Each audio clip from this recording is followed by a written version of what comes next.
네, 안녕하세요. LS증권의 염승환 이사입니다. 최근 저를 사칭하는 여러 유튜브 방송이나 카카오톡 채널들이 상당히 많은데요. 저는 이제 LS증권과 함께하고 있는 이 연불리와 함께 채널에서 공식적으로 방송을 좀 하고 있고, 저를 사칭하거나 돈을 달라고 한다거나 리딩을 원하거나 이런 것들은 다 사기일 가능성이 높기 때문에 여러분들이 각별히 주의를 하셨으면 좋겠습니다. 우리의 등장은 쉽게 뜨거워지는 심장을 지키고 길 잃은 머릿속을 냉철하게 만들 것이다. 투자는 그렇게 차가워야 하니까. 성공 투자를 위한 리딩 솔루션 LS증권. 이곳의 사람들은 말한다. 쉽게 뜨거워지지 말라고. 빨간불일수록 더 차가워지라고. 차가운 고수들의 투자 플랫폼 투혼. 네, 안녕하세요. 염승환 이사입니다. 자, 2024년 8월 8일 오늘 시장 함께 읽기 시작하겠습니다. 어제는 제가 이제 자리를 좀 비워서, 근데 어제 뭐 다행히 좀 올랐는데 오늘은 또 시장이 좋지가 않네요. 근데 어쨌든 계속 좀 오르락 내리락 하는 그 장세는 이어질 것 같고, 이제 어제 올려드린 대로 이 사단이 난 가장 큰 원인은 이제 물론 미국의 경기 침체 우려가 커요. 그게 원인이 됐고, 그러면서 이제 일본이 너무 빠르게, 너무 빨리 급하게, 그리고 소통을 잘못했죠. 예, 그 일본 중앙은행 총재가. 그래서 그게 어쨌든 시장이 파장을 일으켜서 엔캐리 트레이드가 확산된 상황이고, 좀 진정은 됐지만 이렇게 무너진 증시가 한 번에 회복되긴 좀 쉽지 않습니다. 그래서 좀 약간의 시간은 좀 걸린다는 거 그거 염두에 두시고, 다만 이제 시장이 과거, 이게 어떻게 보면 3년 전에 기억하시겠지만 이제 동학개미 운동이라 그래서 많이 개인 투자분들이 사시기도 했지만, 그때 학습 효과가 있다 보니까 지금 개인 투자분들이 주식을 엄청나게 사거든요. 예, 지금 한 일주일 동안 3조를 샀어요. 근데 그 전에는 뭐 사면 바로 팔고 거의 단기 매매가 좀 많았는데, 확실히 좀 이제 많이 빠지다 보니까 저가의 매수를 굉장히 강하게 해주고 있습니다. 이거는 어쨌든 좋은 현상이에요. 왜냐하면 우리나라는 그동안 수급 주체가 없었어요. 외국인밖에는. 예, 근데 이제 받아주는 주체가 생겼고, 그걸 좀 기관도 같이 해주면 좋긴 한데, 어쨌든 개인 투자분들의 이런 매수가 강하게 들어온다면 외국인이 지금 팔잖아요. 팔아도 좀 시장 방어는 어느 정도 될 것 같습니다. 근데 이제 본격적으로 올리는 건 아마 외국인이 다시 들어와야 될 것 같고, 근데 그 시간은 좀 걸리겠지만, 일단 개인의 뭐 적극적인 매수는 좀 긍정적인, 예, 상황인 것 같습니다. 근데 이게 이제 언제까지 이어질지가 좀 관건인 것 같은데, 그건 계속 좀 지켜봐야 되겠습니다. 자, 어제 이제 못 해드린 것도 있어서 오늘 좀 내용이 많은데, 어제 미국 증시 마감하고요. 그 다음에 슈퍼 마이크로 컴퓨터, 이게 좀 증시 하락의 또 원인이 돼서 그 내용하고, 그 다음에 이제 미국 증시 마감 오늘 한 거 하고요. 그 다음에 이제 보고서 위주로 좀 설명해 드릴 텐데, 미래에셋의 김영건 연구원이 엔비디아 신제품 출시가 좀 이제 지연되는 거에 대한 우려가 있잖아요. 그 부분하고 엔캐리 청산, 그 다음에 수급 구도로 살펴본 블랙 먼데이 이후에 시장 어떻게 될 것 같냐. 대부 시스터즈, 심텍, 주성 엔지니어링, 토비스, 뷰노, 쿠팡, LX 인터내셔널, 그 다음에 숲, 그 체코 원전 저가 수준가 요 내용하고 K뷰티의 뷰티 수요의 종착. 이 보고서 굉장히 흥미롭더라고요. 예, 이거 좀 괜찮았어요. 그리고 파마 리서치, 예, 같은 보고서입니다. 그리고 투자 전략 관련해서 하이투자증권 이웅찬 연구원님, 윤여삼 연구원님, 이제 유진투자증권의 허재한 연구원님이 이제 관련된 뭐 매크로나 투자 관련된 얘기 해주셨고, 셀트리온, 펌텍코리아, 하이북, 한정기술, 카페24, 대한항공, 고려아연, 아바텍. 오늘 좀 너무 많은데 최대한 좀 빨리 해보겠습니다. 왜냐하면 이제 어제 못한 게 있어가지고요. 그래서 일단 어제 미국 증시는 좀 급등을 했었고, 예, 이제 올라갔던 이유는 뭐죠? 이제 미국의 서비스업 지표도 잘 나왔고, 경제 성장률 전망치를, 애틀란타 연방은행이 항상 GDP 나우로 성장률 전망치를 항상 얘기를 해주거든요. 근데 그게 어쨌든 올렸어요. 이 뭐 지금 경기 안 좋다고 자꾸 얘기하는데 오히려 올려버렸습니다. 되게 좀 이상하죠. 예. 소비가 좋다 그러면서. 그래서 이게 좀 이제 우려를 완화시켰고, 변동성 지수도 완화됐고, 그 다음에 근데 과거에 경기 침체기를 봤더니 이게 이 데이터도 되게 좀 아이러니하시죠. 우리가 보통 생각해 경기 침체는 증시가 급락이라고 이게 항상 고정관념 갖고 있는데 이 보시면 미국 증시는 2번 하락했고요. 그 다음에 9번 상승했어요. 11번의 경기 침체가 있었는데 이거 되게 아이러니한 거죠. 예. 그리고 이제 이 상승률도 2번 빼고는 2자릿수예요. 그러니까 가장 가까운 시기가 2020년 코로나 때 어마어마한 상승했죠. 경기가 침체 보이면 연준이 재빠르게 금리를 인하해서 그렇다라고 보시면 되겠고, 예. 그러니까 이제 침체가 있어도 이걸 극복을 하는 거죠. 예. 근데 이제 오히려 침체 전에 주가가 먼저 빠져요. 사실 침체 오기 전에 미리 빠지고 이제 유동성 투입해서 침체 살리면서 그 전에 주가는 항상 선반영을 하니까. 네. 그러니까 지금도 좀 비슷한 의견들이 좀 있는 게 뭐냐면 지금 연준의 지금 그 금리가 5.5잖아요. 지금 시중금리 3%예요. 미국도 10년물이. 그런 걸 보면 인하를 해야 돼요. 사실은. 인하를 하는 게 정상이죠. 지금이라도 빨리. 왜냐하면 기준금리가 너무 높아요. 예. 경기 침체가 아니더라도. 근데 지금 막 우려까지 커지니까. 근데 어쨌든 인하할 룸이 되게 많아요. 5.5니까 뭐 정말 경기가 망가지면 0%까지 낮출 수도 있는 거죠. 예. 뭐 그런 일은 없겠지만 극단적으로는 그렇다는 거죠. 그래서 예. 경기 침체라고 해서 무조건 뭐 이렇게 증시가 빠진다. 근데 미리 빠지는 건 맞아요. 미리 좀 빠지는데 지금도 이제 무서우니까 빠져버린 거죠. 경기 침체 혹시 올까봐. 거기에 엔캐리가 잡히면서. 어쨌든 이제 뭐 어제죠. 예, 어제 미국 증시는 이렇게 올랐고 팔란티어가 AI 기업인데 많이 올랐고 대부분 반등했습니다. 근데 슈퍼마이크로 컴퓨터가 좀 아쉬웠던 게 실적 좋았거든요.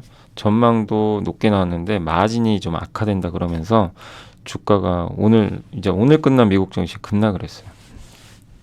그래서 이제 오늘 미국 증시 좀 설명해드리면 다우가 이제 0.6% 빠졌고 나스닥이 1% 정도 비교적 크게 좀 빠졌습니다. 그리고 유가는 올랐고, 예. 미국 금리는 또 올랐어요. 근데 언제는 미국 금리 오르면 또 이제 좋을 거라고 이제 저도 그렇게 생각을 했는데 미국 금리가 올랐는데 또 빠집니다. 그러니까 참 해석하기가 좀 어렵고 빠진 가장 큰 이유는 일단 AI 서버 기업 슈퍼마이크로 컴퓨터가 주가가 폭락을 했고요. 또 거기에 에어비앤비나 디즈니 같은 그 소비재 기업들 있죠. 야외 활동할 때 레저 서비스 업종들이죠. 디즈니도 디즈니랜드가 있으니까 이게 실적이 안 좋았어요. 그러니까 이제 기업들 실적 부담 때문에 좀 빠진 흐름입니다. 경기 침체가 커진 상황에서 이런 기업들이 실적이 안 좋으니까 우려가 다시 커진 거고. 근데 어제 장중에 그 국내 증시가 한번 확 올랐잖아요. 급등했던 이유가 이것 때문이죠. 우치다 신이치 BOJ 부총재가 총재가 안 나오고 부총재가 나와가지고 당분간 통화 완화 정책 유지하겠다. 그러니까 금리 급하게 안 올리겠다고 이제 발언을 한 거예요. 이제 BOJ는 이렇게 생각한 거죠. 우리가 이렇게 대단한 그거였나? 예. 우리가 이렇게 전 세계 주식시장을 쥐락펴락하나? 아마 깜짝 놀랐던 것 같고요.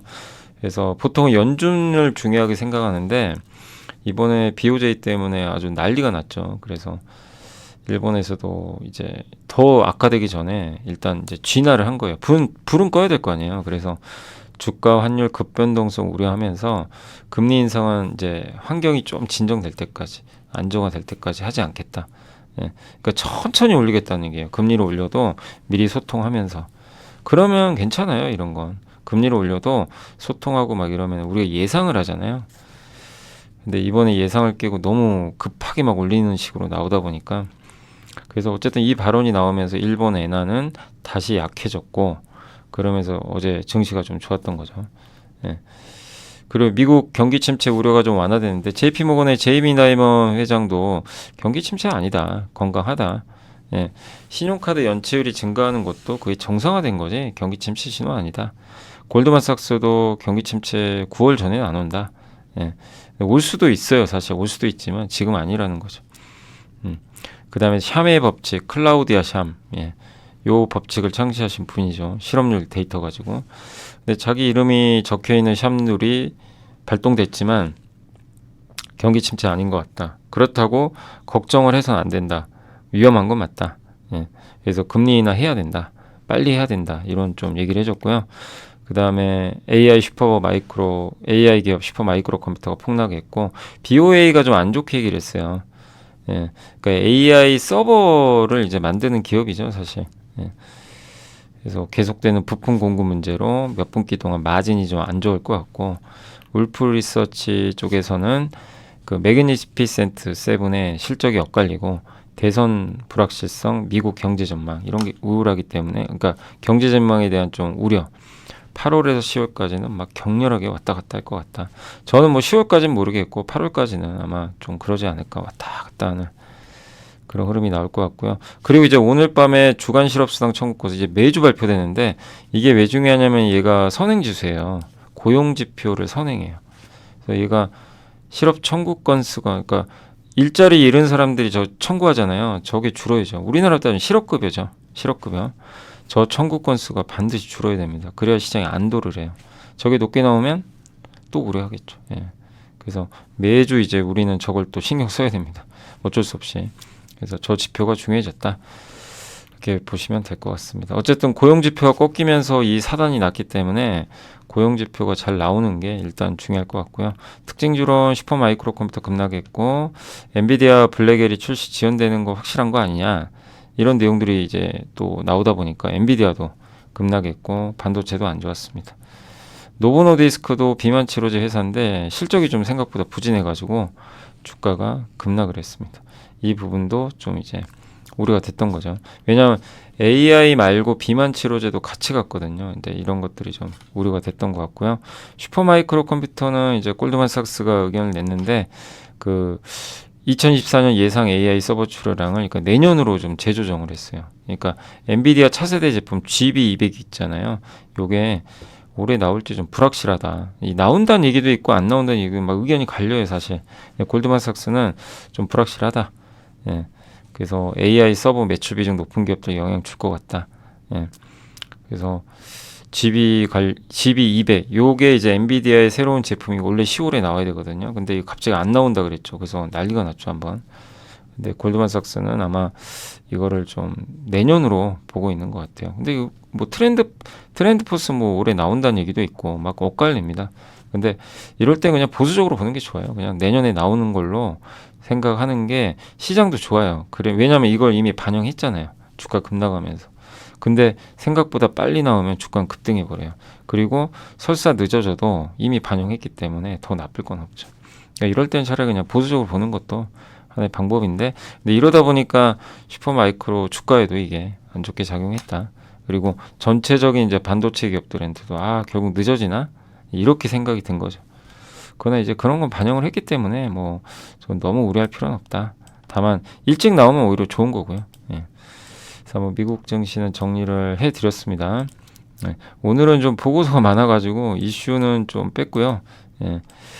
보고서가 정말 많아서 좀 한번 진행을 해보겠습니다. 오늘 언제 끝날지 잘 모르겠는데, 자, 미래 김영건 연구원님, 이거 어제 나온 보고서 다 합친 겁니다. 그러니까 현 시점 보유하자 반도체. 그래서 굉장히 반도체에 대한 항상 긍정론을 많이 말씀해 주셨고, 작년부터 안 좋을 때도 잘 맞추셨고요. 급락 원인은 이런 이제 AI의 구조적 문제보다 엔비디아 문제 아니냐. 아까 말씀드린 GB200이 지연되는 거. 예. 네, 그러면 이거 확인할 제일 좋은 방법은 8월 28일 날 엔비디아 실적 발표할 거예요. 그때 확인 가능해요. 예. 근데 최근에 나온 이슈가 뭐 코어스 L이라 그래서 이거 한번 설명드렸죠. 요게 HBM이고 그 다음에 CPU가 있고요, GPU가 있어요. 이거를 보통 연결을 할 때 이렇게 일단 연결하거든요. 실리콘 인터포저로 연결을 해요. 그게 이제 코어스 S고, L은 실리콘 인터포저가 아니라 여기에 뭐 이 이름은 제가 기억 안 납니다. 아무튼 다른 걸로 이제 연결을 해요. 예, 그걸 L이라고 하는데 이게 이제 새로운 거거든요. 그러다 보니까 이게 뭐 수율이 안 나온다 막 이러면서 이것 때문에 연기된다. 근데 블랙의 GB200은 L을 쓴다고 하더라고요. 이제 그러다 보니까 시장이 이제 좀 우려를 했던 거죠. 예. 이게 수율도 안 나오고 막 이러면서, 그래서 막 출시 연기된다. 대체제로 뭐 B200이 새로 나올 거야. B200A가 요거 이제 대체품이거든요. 예. 그래서 뭐 패키징 수율 이슈, 뭐 GPU 대신 B100 대신에 뭐 GB200의 전략적 비중 확대를 위해서 요 L을 밀어붙였는데, 예. 또 안 됐다 뭐 이런 얘기도 있고 뭐 설계 이슈 있고 되게 복잡해요. 막 이제 정확하게 뭔지 몰라요. 어느 이유인지는. 근데 왜냐하면 이제 엔비디아는 다 부인을 했다고 합니다. 이런 의혹들에 대해서. 근데 어쨌든 연기되면 어떻게 되죠? 투자가 지연되고 막 이러는 거 아닌가? 예. 그래서 이제 주가가 하락했죠. 아니 AI 저 제품이 출시가 늦어져요. 그럼 빅테크가 못 받죠. 그럼 투자를 줄일 거 아니에요. 그러면 우리나라 반도체도 안 좋죠. 이게 이제 연쇄적으로 작용해서 주가 급락했는데 아직은 모른다 아무도. 예, 단정 지을 수는 없다 이 얘기고. 근데 이런 주가 하락은 극복될 거다. 왜냐하면 빅테크가 확보하는 거는 하고 싶은 건 GB200이 아니라는 거예요. GB200을 확보하고 싶은 게 아니라 지금 예산 한정된 예산에서 최대한의 컴퓨팅 성능을 내면 돼. AI 성능을 내면 돼요. 그게 GB200이건 B100이건 상관이 없어요. 근데 GB200이 좋은 거니까 그걸 하면 더 좋다고 생각을 하는 거죠. 예. 근데 결국엔 지금 최적의 예산에서 컴퓨팅 능력을 확보하는 거죠. 예. 그렇기 때문에 너무 염려하지 말자는 그 출시가 좀 연기된다 해도 그런 의미인 것 같아요. 예. 근데 어쨌든 계속 지금 빅테크들은 투자를 하고 있잖아요. 예. 그러니까 너무 우려하지 말자 이런 내용이고 그 다음에 이 B100 이제 이 B100의 대안으로 뭐 B200A가 뭐 또 제품군이 대안으로 여기 뭐 제기가 됐다고 했는데 어쨌든 블랙엘 GB200 같은 경우도 블랙엘 제품인데 이게 큰 문제는 없다고 이렇게 적혀 있습니다. 예. 그러니까 이게 인터포저 설계 이슈냐, 엔비디아 문제냐, TSMC가 잘못한 거냐, 뭐 이런 이제 문제는 있을 수는 있대요. 예. 근데 너무 과도한 좀 주가 하락 아니냐. 예. 엔비디아 대변인도 계획대로 진행되고 있다고 밝혔고요. 근데 이거는 어쨌든 8월 28일 날 좀 지켜봐야 될 것 같아요. 예. 정확한 건. 그리고 사건의 원인이 공급 차원에서의 이슈지 수요 문제는 아니다. 그러니까 뭐 마치 엔비디아 제품 안 사고 이건 아니죠. 그건 아니고 결국 공급 차원에서 이게 공급을 해야 되는데 뭔가 지금 잘못된 거죠. 예. 그다음에 수요가 없어서 그런 건 아니다. 이렇게 좀 보라는 의미인 것 같아요. 예. 그리고 이번 실적 발표에서 빅테크의 투자 기조는 더 강해진 게 확실히 진행됐죠. 마이크로소프트에도 75% 투자 증가. 근데 사실은 이거는요, 저렇게 너무 투자를 많이 하니까 오히려 이걸 걱정하는 건 맞아요. 예. 그러니까 투자하는 내용은 좋죠. 뭐 투자 계속 한다는데 반도체 수요 증가하니까 이건 좋은데 시장이 우려하는 거 저렇게 과잉 투자하다가 캐지면 어떡하냐. 마치 전기차처럼. 전기차 배터리도 좋을 때 엄청 투자했는데 지금 어떻게 됐죠? 그게 부메랑 되고 있잖아요. 그러니까 시장은 이런 내용에 대해서는 긍정적으로 봐요. 당연히 투자 많이 하는데 근데 한 단계 더 넘어서 저렇게 투자만 하다 언제 돈 벌래? 이제 이거예요. 이거에 대한 답을 줘야 된다는 얘기예요. 그러니까 이거는 첨예하게 지금 논쟁 중입니다. 어쨌든 투자 많이 하지만 결국엔 돈을 계속 벌어줘야 되는 딜레마가 좀 있는 거죠. 예. 그래서 어쨌든 이제 김영건 연구원님이 굉장히 긍정적으로 써주셨지만 시장이 주가가 이렇게 많이 올라온 AI 반도체가 올라온 엔비디아 비롯해서 이런 상황에서 결국 빅테크들이 확실하게 뭔가 돈 버는 걸 보여줘야 됩니다. AI로. 예. 그런 걸 보여주면 그래서 이번에 팔란티어가 AI 서비스 업체거든요. 돈 버는 거 보여줬어요. 예. 그런 게 계속 나와야 된다는 얘기예요. 그러면 시장은 이제 우려를 많이 안 하겠죠. 예. 그래서 그런 검증 작업이 좀 더 있을 수는 있다. 대체적으로 이번에 GB200 출시 연계된 거에 대해서는 너무 걱정하지 말자. 이런 의견인 것 같습니다. 엔캐리 트레이드 한번 설명해드렸죠. 근데 이제 어쨌든 일본 정부가 엔저에 대한 스탠스를 바꿔버렸죠. 엔고로 가야 된다. 일본 내 유력 정치인이 2인자가 엔저가 안 좋다 경제. 그리고 9월 달에 선거가 있어요. 일본. 그래서 아마 그런 것들 때문에 더 강하게 준 것 같아요. 일본 내수를 살려야 되니까. 일본 내수 되게 안 좋아요 지금. 역성장했죠 막. 수출은 잘 되지만. 예. 그러니까 이제 엔고로 가면 수출보다 내수가 좋아요. 그러니까 엔고 가니까 토요타가 폭락을 하죠. 갑자기. 예. 그리고 블랙 먼데이는 이제 어제 말씀드린 이제 함께 배우기에 소개해드린 엔캐리 트레이드가 맞는 것 같다. 저도 그렇게 생각해요. 예. 근데 아마 우리나라에 투자한 엔캐리도 있다고 보는 것 같아요. 금액은 몰라요. 근데 작년에 밸류업으로 일본이 올랐잖아요. 그래서 그걸 보고 일본에서 엔화를 거의 빌려다가 우리나라 주식 투자한 거 아니냐 이런 또 의견도 있는 것 같아요. 근데 엔고로 가니까 청산해 버린 거죠. 그러니까 이제 우리나라 증시 주식 팔아버렸죠. 근데 사실은 이게 맞는지는 저도 잘 모르겠는데 그 첫날 외국인이 1.5조 수매도 있잖아요. 그중에 1.2조가 삼성전자를 판 거거든요. 그러니까 저는 삼성전자를 제일 많이 팔았죠. 압도적으로. 그러면은 삼성전자는 밸류 수혜주로 보진 않죠, 다들. 그죠? 삼성은 이제 반도체로 보니까. 그렇게 보면은 이 의견이 맞는지는 잘 모르겠어요, 사실. 예. 그렇게 생각을 해보면. 예. 근데 일부는 그랬을 수도 있고, 근데 정확히 알 수는 없어요. 뭐 금액이 얼마인지, 예. 실제 우리나라가 엔캐리 때문에 빠진 건지. 예. 근데 빅테크는 맞는 것 같아요. 빅테크는 계속 그런 식으로 엔캐리 했다고 하니까.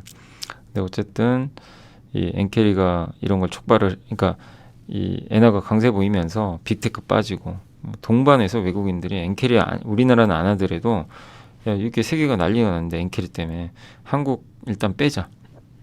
한국은 ATM기예요. 뭐 위기 터지면요 외국인이 그냥 뺏어 가버려요. 늘 반복돼요. 예. 억울할 수 있지만 우리 한국 시장의 특징 중에 하나입니다. 위기 터지면 멀쩡한 기업도 팔아서 그냥 나가버립니다. 외국인. 가뜩이나 올해 외국인이 20조를 샀어요. 그럴 확률이 더 높아진 거죠. 예. 그러니까 여러 가지 해석은 가능해요. 예. 근데 여기서 한 가지 더 있는 건 뭐냐면 이런 상황이 발생하니까 주가가 폭 나가잖아요. 그래서 주식형 펀드 투자들이 펀드 환매 요청을 했대요. 그래서 실제로 펀드 자금이 4조 원이 증발했다고 합니다. 예. 이게 빠져나갔다고 하더라고요. 예. 그러니까 뭐 이런 것도 있을 수 있어요. 지금 그 폭 나가는 날 개인 투자자분들 주식 엄청 샀죠. 저걸 빼고 샀을 수도 있어요. 예. 내가 직접 투자하겠다 그냥. 예. 그러니까 주식형 펀드 빼가지고 들어갔을 수도 있는 거죠. 그러니까 어쨌든 개인만 지금 열심히 사고 있는 거죠. 그래서 하반기에 달러 대비 엔화는 130엔까지 이제 더 떨어질 수 있는데 엔화가 그럼 강해지는 거죠. 속도 조절을 할 거다. 실제 속도 조절을 했고요. 예. 근데 어쨌든 엔화 강세로 가는 기조는 시작됐어요. 예. 저도 그렇게 봐요. 엔화는 장기간의 약세는 끝났다고 저도 봅니다. 근데 이게 속도가 느려야 돼요. 천천히 강해져야 돼요. 근데 이번처럼 빠르면 또 나옵니다, 물량. 그러니까 이제 중요한 건 속도다. 방향은 N고로 가요. 근데 과거에도 N고로 갔을 때 한국은 괜찮았어요. 예. 데이터를 보면 N고일 때 한국 시장이 상대적으로 좋았어요. 일본이나 다른 나라보다. N저일 때가 오히려 안 좋았고. 근데 너무 속도가 빠르고 미국 경기 침체 때문에 엔화가 강세로 가면 이거 안 좋은 거예요. 뭐 그거는 우리나라한테도. 그래서 어제도 이제 함께배우에서 말씀드린 대로 미국이 침체가 아닌 상태에서 일본이 천천히 금리 올리면서 엔고로 가면 오히려 더 긍정적일 수도 있어요. 예. 근데 그게 어떻게 전개될지 아무도 모르니까. 근데 어쨌든 일본의 지금 내수를 살려야 되고 이 환개입 확대를 주도해온 간다 마스토 전 그 재무성 이 재무관을 내각 특별고문으로 임명했다는 거 엔화가 약해지면 안 된다는 걸 의미한다. 그 내용입니다. 일본은 계속해서 그리고 임금 상승률도 좀 올라갑니다. 그래서 일본은 이제 인플레 심리가 작용할 거예요. 그래서 아마 금리 올리는 쪽은 계속 이어질 수 있다. 예, 이렇게 보시면 좋겠습니다. 그 속도는 느릴수록 좋다. 그렇지만 예. 자, 그리고 블랙먼데이 이후의 시장인데 이제 신한에서 나온 보고서고요. 예, 헤지 펀드들의 그러니까 여기는 또 의견이 좀 달라요. 엔캐리 트레이드보다는 헤지 펀드들이 엔화가 너무 약하니까 더 빠질 거 생각. 엔화를 공매도 해버린 거예요. 예, 엔화를 숏이라 그러죠. 엔화 공매도 가능하거든요. 엔화를 매도해요. 엔화가 떨어져요. 그럼 돈 벌죠 당연히. 그게 공매도잖아요. 투기적으로 한 거죠. 예. 근데 계속 약했죠. 예. 근데 어떤 포지션이면 엔화를 매도하고 반대로 뭘 샀죠? 빅테크 산 거예요. 예. 근데 미국의 소비자 물가가 둔화되면서 이제 금리 인하가 가셔야 되니까 일본과 미국의 금리 차가 좁혀지겠죠. 그러니까 엔화가 갑자기 강해집니다. 거기에 BOJ가 갑자기 금리 인상을 해요. 이걸 했던 세력들이 화들짝 놀란 거예요. 그러니까 엔화를 공매도 치고 빅테크 샀는데 이 공식이 바뀐 겁니다. 빅테크는 급나가기 시작하고 엔화는 급등해요. 어떻게 해요? 포지션 정리하죠. 그럼 어떻게 해요? 빅테크 팔고 다시 엔화 사야 돼요. 네. 그러니까 작년에 기억나세요? 작년 8월에 7월인가 8월에 2차 전지가 난리가 났잖아요. 사실 2차 전지가 그때 너무 오버슈팅했어요. 그때 펀더멘털이 사실은 이미 꺾이고 있었거든요. 지표 보면 이미 그 2차 전지에 대한 지표들은 꺾이는데 주가는 완전히 날아갔죠. 그 이유 중에 하나가 너무 주가 이제 급등하니까 공매도 쳤던 이 세력들이 손실을 너무 크니까 손절매를 해버린 거죠. 손절매 뭐죠? 매수죠. 그러면서 완전히 오버슈팅 해버리죠. 예. 그거 비슷한 거죠. 그러니까 여기도 지금 엔화를 매도했던 세력들이 급하니까 엔화를 매수하니까 엔화가 또 올라가는 거예요. 이제 그런 현상이 그러니까 그렇게 좀 해석을 하고 있는 것 같아요. 거기다 트럼프 트레이드가 또 유행했고 7월 말에 빅테크는 막 실적이 오락가락하고 그래서 어쨌든 이들이 모두 엔화를 강세로 보내는 재료는 맞기 때문에 엔화를 매도하고 기술주 매도 포지션 상황에서 바꿔버린 거죠. 그리고 이게 또 빌미가 됐던 게 ISM 제조업 지수가 발표되니까 미국 이게 경기 침체인가? 그러니까 이제 완전 뒤집어져 버린 거죠. 거기에 금요일 날 미국의 고용 지표까지 확인 사살 해버리니까 엔화 매도했던 세력들은 이제 그 중에 60%가 청산했나 봐요. 큰 손실을 받겠죠. 공매도 쳤다가 그게 올라가 버리니까. 근데 여전히 빅테크 이익 전망 올라가고 있고. 근데 이런 수급 혼란이 있으면 바로 회복은 안 된다. 저도 그렇게 봐요. 바로 회복은 어려워요. 그래서 좀 바닥을 다지는 거죠. 그리고 투자들이 9월 6일 날 그 고용 지표랑 8월 28일 날 엔비디아 실적까지 보려고 해요, 지금. 이제 그러니까 이제 적극적으로 투자는 안 하려고 하는 거죠. 그래서 좀 지지부진할 수 있다. 이렇게 보시면 되겠습니다. 어쨌든 결국엔 이 모든 게 뭐 엔켈이냐 엔화 공매도냐 이걸 떠나서 이걸 촉발한 건 결국 엔화죠. 엔화가 너무 장기간 약했어요. 그냥 슈퍼엔저. 이 너무나 약했던 엔화가 결국엔 정상화되는 과정에서 문제가 생겼다. 이렇게 보시면 되겠습니다. 그래서 어쨌든 경기 침체만 아니면 됩니다. 아니면 너무 염려하지 말자. 자, 교보의 김동호 연구원님은 대부시스터즈 본격 성장기 진입했다. 이번 실적 잘 나왔더라고요. 그러니까 비용이 좀 줄었어요. 그래서 쿠키런도 괜찮았고 모메탑이 출시 할당가 200억 매출 기록했고 주기적으로 업데이트 할 거고 그래서 올해 내년에 이익 고성장 예상한다. 이런 내용입니다. 그래서 내년까지는 좀 긍정적인 흐름으로 보고 있는데 이제 다만 계속 매출이 나올지는 좀 지켜봐야 되겠죠. 아무튼 대부시스터즈도 쿠키런이랑 IP를 갖고 있어서 긍정적이고 심택은 실적은 좋지는 않았어요. 영업이익 하회했고 그래도 흑자 냈고요. 어쨌든 이 매출이 굉장히 좋았어요. 이 PCB 매출이 예상보다 굉장히 좋았습니다. 그래서 PC양은 감소했지만 서버 쪽이 좋았다는 얘기죠.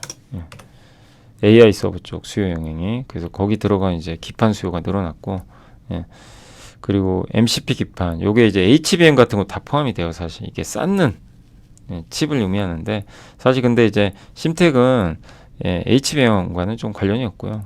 이런 이제 모바일에 들어가는 이런 것들이 이제 골고루 증가했다. 특히 플립칩 CSP와 SIP 기판은 매출액 증가폭이 좀 컸다. 이렇게 보고 있는 것 같고요. 그리고 근데 3분기에는 좀 매출 추정치를 좀 낮췄대요. 왜냐하면 고객사들 삼성이나 이런 쪽에서 HBM이 좋으니까 HBM 생산을 집중하면 기존 D램은 그 수요가 줄 수밖에 없잖아요. 그러니까 이제 그렇게 되면 심택 매출은 좀 줄 수밖에 없죠. 근데 중장기적으로는 오히려 좋을 수 있는 게 결국엔 저거를 HBM 때문에 줄이는 거니까 나중에 다시 기존 제품도 올릴 거예요. 공급을. 그러니까 그때는 결국 돌아오겠지만 3분기만 보면은 약간 이건 부정적일 수 있다. 이 내용입니다. 그리고 GDDR용 7용 기판 공급은 3분기에 들어갈 것 같고 25년에 본격적으로 실적 회복을 예상합니다. 그래서 목표 주가를 대부분 좀 낮추긴 했는데 3분기가 조금 좀 아쉬울 것 같다. 이런 내용들이 좀 있습니다. 그리고 여기도 나와 있지만 주요 고객사들이 HBM 위주로 그러니까 HBM 노출도가 없기 때문에 수혜는 좀 제한적이다. 이런 내용입니다. 그러니까 결국 방향성은 괜찮은데 약간의 좀 3분기 쉬어갈 수 있다는 그런 내용인 것 같습니다.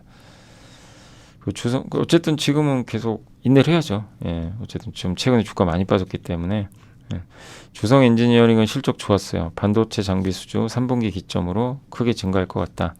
고객사 이거 어디죠? 하이닉스에 거의 납품하잖아요. 그러니까 하이닉스 하면 그냥 주성 엔지니어링 딱 떠올리시면 돼요, 사실. M16 생산 능력 확대, M15 이게 다 공장 이름이죠. 내년에 M15X 여기가 사실 HBM 생산하는 걸로 알려져 있는 것 같은데 거기 수주도 기대하고 있고 북미 고객사용 장비 수주는 좀 연기됐다고 합니다. 예. 그리고 기술력은 거짓말하지 않는다. 2분기 실적 좋았다. 근데 놀라운 게 중국 비중이 80%나 돼요. 해외 매출 있죠. 이게 다 거의 중국이라고 그냥 보시면 돼요. 중국이 반도체 장비를 많이 사가고 있고 이거를 미국이 규제 안 하겠다 그랬어요. 우리나라는. 그때 뉴스를 보니까 한국이 만약에 중국에 장비 수출하는 거 규제할 수도 있는데 그건 좀 빼는 것 같더라고요. 그러니까 우리나라에서 중국에 수출 많이 하는 게 어디 있어요? 기억나세요? 주성 대표적으로. 넥스틴 기억나시죠? PSK, 또 라운테크 이제 이런 기업들이 이제 그 중국에 좀 매출을 하는 편이죠. 네. 그러니까 이걸 보고 딱 우리가 캐치해낼 수가 있죠. 아, 중국 쪽 여기 수요가 굉장히 좋구나. 주성 실적 딱 보면서. 네. 그리고 어차피 하이닉스가 또 투자도 해야 되고 국내 쪽도 좋을 거예요 앞으로. 시간이 지나. 그러니까 지금은 해외가 좋고 먼저 좋았고 중국 쪽에 그 다음에 이제 국내 쪽도 또 돌아오겠죠. 예. 그래서 여기는 또 중화권 및 해외 고객사의 매출 규모는 또 상반기보다 하반기에 더 크다 이렇게 나왔고 국내 쪽도 아마 돌아서지 않을까 이렇게 보고 있습니다. 그리고 김민경 연구원님은 이제 영업이익 추정치 올렸고요. 북미 비메모리양. 그러니까 이게 원래는 좀 되길 좀 바랬는데 아마 25년 초까지 조금 연기된 것 같아요. 저 부분은 조금 아쉬울 수 있다. 이 내용입니다. 토비스가 정말 다들 평가 좋더라고요. 실적 좋았고요. 자동차에 들어간 디스플레이 있죠. 그거 만드는 회사 LCD. 예. 그래서 전장 디스플레이 매출 20% 이상 증가했고 요새 자동차의 모니터가 엄청 커지죠. 막 예. 카지노도 하는데 카지노 모니터도 코텍과 경쟁인데 여기도 견조하다. 이제 코로나 이후로 다양한 국가에서 카지노 투자를 하니까 이 모니터 수요도 늘어난다. 그리고 컨티넨탈, 스텔란티스 같은 이제 글로벌 기업들의 수주도 확보했고 디지털 클러스터 계기판의 디스플레이 말고 허드라 그래서 이제 앞이 있죠. 그 이거 뭐라 그래요? 헤드업 디스플레이라 그러네요. 예. 그러니까 이 앞에 앞 유리창 있죠. 예. 거기 운전석 거기에 이제 계기판 띄워주죠. 그다음 뭐 공조 패널 이런데 에어컨 조절하는데도 디스플레이 들어가고 퍼도 낮고 예. 그리고 호실적으로 우려 해소했다. 산업용 모니터 주된 비용 이슈는 근데 물류비다. 그러니까 물류비가 운임이 너무 올라가면 해운 운임이 그건 좀 부정적일 수 있어요. 그리고 전장사업부는 그 이 12.3인치 커브드 디스플레이가 소렌토 하이브리드에 적용 중에 있다고 합니다. 예. 요새 뭐 이렇게 아주 큰 디스플레이 탑재하는 게 유행이니까 자회사 글로드 쿼드텍은 전기차 충전 사업하고 있고요. 이것도 긍정적인 흐름인 것 같습니다. SK증권에서는 전장 사업은 기존 수주만으로도 충분히 볼륨이 좋다. 예. 그리고 지금 최근에 뭐 전기차 대비 내연기관차 비중이 높아서 전기차 업황 둔화 좀 있잖아요. 거기도 흔들리지 않는다. 전기차의 업황 우려를 반영하면 안 되고 자동차 판매 성장성에 더해 인포테인먼트 산업의 성장성. 그러니까 자동차 시장이 고성장하진 않아요. 지금 전기차도 그렇고. 근데 거기에 들어가는 디스플레이는 대형화되고. 그러니까 저도 이제 그 저번에 이제 뭐 저희 회사 임원분들한테 이제 법인 차량이 다 되잖아요. 그래서 제가 옆에 탔거든요. 탔는데 타봤는데 그 그랜저 있잖아요. 그랜저. 근데 그랜저 보니까 와, 그 뭐죠? 디스플레이가 정말 좋더라고요. 이렇게 아주 커가지고. 예. 근데 요즘에 이제 그런 게 다 대세죠. 예. 대세다 보니까 야, 예. 그러니까 근데 만약에 그런 디스플레이를 타고 자동차 운행했는데 그게 없는 차를 타고 운행할 수 있을까? 과거로 못 들어갈 것 같아요. 그러니까 이런 트렌드에 맞는 기업인데 다만 토비스가 하는 거는 진입 장벽이 높은 산업은 아니에요, 사실. 예. 그래서 이제 퍼가 낮아요. 그래서 만약에 어느 경쟁업체가 들어오면 좀 리스크가 있을 수 있죠. 근데 저런 거 하려면 돈도 많이 들거든요. 예. 만만치는 않다고 저는 생각하는데 어쨌든 이제 항상 신경 쓰실 건 혹시 토비스 주주분들은 경쟁자가 들어오는지 그것만 체크하시면 돼요. 산업은 성장하니까. 예. 그 뷰노는 이제 키움증권의 신민수 연구원이 이게 8월 1일과 6일 날 각각 해주셔가지고 요새 뭐 주가 움직임은 견조했다가 한번 이제 장폭락해서 한번 같이 맞긴 했는데 이제 FDA가 이제 지금 딥카스 아시죠? 심정지 예측하는 거 요거 이제 승인 앞두고 있잖아요. 근데 할지 안 할지 모르지만 과거에 이제 요거랑 요런 거랑 관련된 FDA가 승인한 3가지 사례가 있대요. 근데 이 뷰노의 딥카스는 혁신 의료기기 이미 지정을 받았어요. 그래서 유리해요, 사실. 예. 그래서 요걸 혁신 의료기기의 혜택은 뭐냐면 빠른 토론, 데이터 개발 계획 및 임상 프로토콜 관련 토론 요구, 허가할 때 우선 심사해주고, 예. 또 허가 후에는 보험 수가 책정할 때 병원에서 절차를 또 간소화시켜준다고. 여러 가지 그 좋은 점들이 많아요. 일반 제품보다 난데 앞서 이 3개의 사례가 있는데 이 회사들은 다 저 혁신기기 지정을 안 받았어요. 근데 2005년도에 성인 고위험 치료 환자 심혈관계 모니터링 시스템 바이오사인 요게 FDA 승인을 받았고 여기는 이제 심박수, 호흡률, 체온, 산소 포화도, 혈압 등 5가지 활력 징후들을 가중평균한 지수를 일단 기반으로 해가지고 환자를 모니터링하는 솔루션이라고 합니다. 약간 이제 디카스랑 좀 비슷하기도 하죠. 예.